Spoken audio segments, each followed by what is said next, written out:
Hey everyone, and welcome to This Explainer. If you're a medical coding student or getting ready for your CPC exam, let's be honest. Looking at the CPT code range 33202 through 33275 probably fills you with a bit of dread, right? But today, we're going to completely change your approach to cardiovascular coding.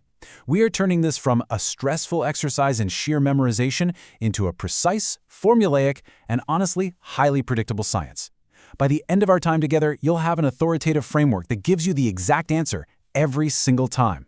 So here is our agenda for today. We'll start with the MJ-GEM framework, look at temporary versus permanent devices, verify the surgical approach, get into lead counting and add-ons, tackle those tricky bundling rules and exam traps, and then bring it all together with an operative note case study. All right, let's dive right into Section 1, the MJ-GEM framework. Formula over memorization. You know, I absolutely love this quote from the source material. It empowers you to just drop the flashcards. Instead of rote memorization, I want you to act like a forensic investigator at a crime scene. You need to analyze the documentation precisely, hunting only for the exact clues that dictate your code selection. The whole thing really hinges on this crucial four-step formula.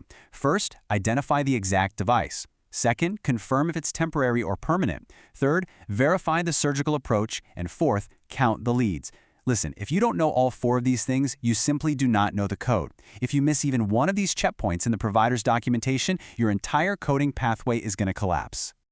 Let's look at Step 1. This step demands that your terminology matches the CPT language perfectly.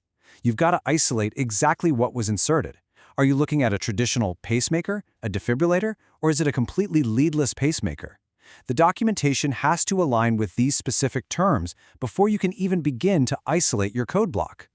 And keep in mind, these cardiovascular codes are strictly component-based. As a methodical coder, you've got to extract from the operative text exactly what happened. Did the surgeon place a brand new complete system, or did they just replace the battery? The pulse generator. Or hey, maybe they just swapped out a single individual wire. Knowing the specific parts involved is absolutely non-negotiable here. Moving right along to Section 2, temporary versus permanent devices, routing your coding pathway. For every single report you read, you have to ask yourself, is the documented device temporary or permanent?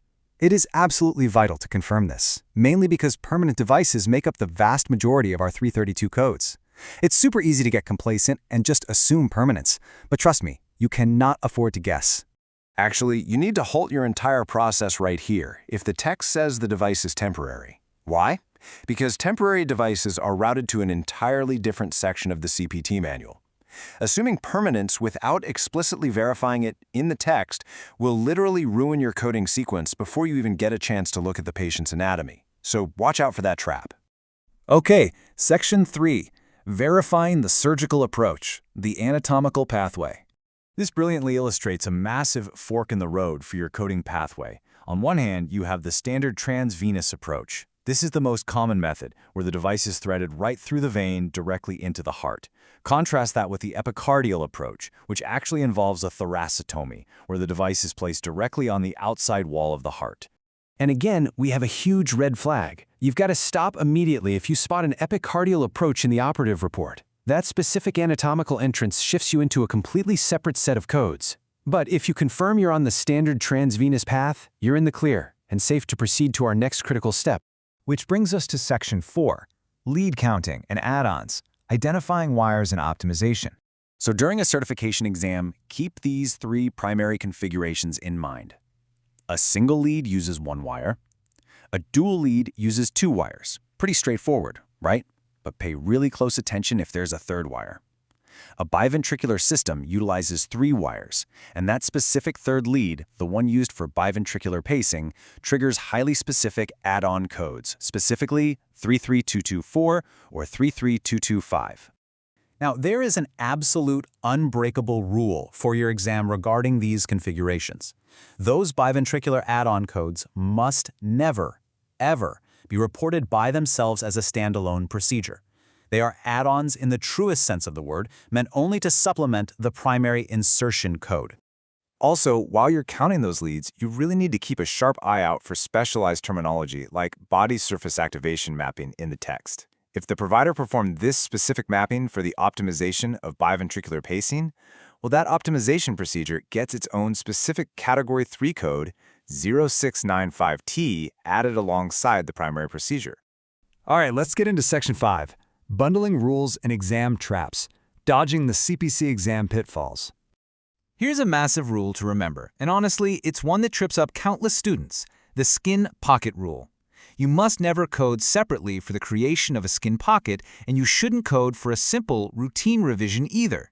These actions are inherently bundled into the primary implant procedure itself. It's a package deal.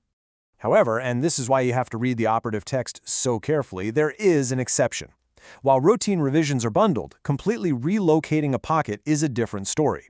For instance, if during a battery explant the surgeon moves the pocket to an entirely new site, that is a separate reportable service. For those complete relocations, you're going to look to codes 33222 or 33223. Mastering cardiovascular coding really means knowing exactly what to ignore. It requires immense rigor. Just look at this last bullet point here, right heart catheterization. If a right heart cath is performed alongside a leadless pacemaker insertion, do not code it separately. The catheterization is an inseparable, inherent mechanism required to place that leadless device. It simply cannot be billed additionally, no matter how beautifully detailed the documentation is.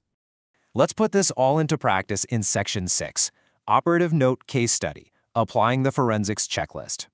When you encounter a dense operative report on your exam, you don't panic. You just methodically check these boxes against the documentation. Was the device permanent? Yes. Was the approach transvenous? Yes. Did it utilize dual leads? Yes. Were there any add-on procedures, like mapping or biventricular third wires? None. By systematically filtering the documentation through this structure, we just eliminate all that extra noise and easily bypass the bundling traps that catch so many test takers. And you know what the beautiful result of that rigorous checklist is? It leaves you with exactly one perfectly isolated, unassailable primary CPT code every single time. There's no guesswork, no stress, just pure, forensic, surgical accuracy. So are you ready to apply this forensic framework to your next workbook operative report and prove you're a perfectly accurate coder? Now that you have this ultimate blueprint to replace all that stressful memorization, how are you going to use the MJGEM framework to dominate your next coding exam? Take this analytical mindset, open up your workbook, and prove that you can extract the exact truth from literally any operative report. Thanks so much for joining me for this explainer, and hey, happy coding!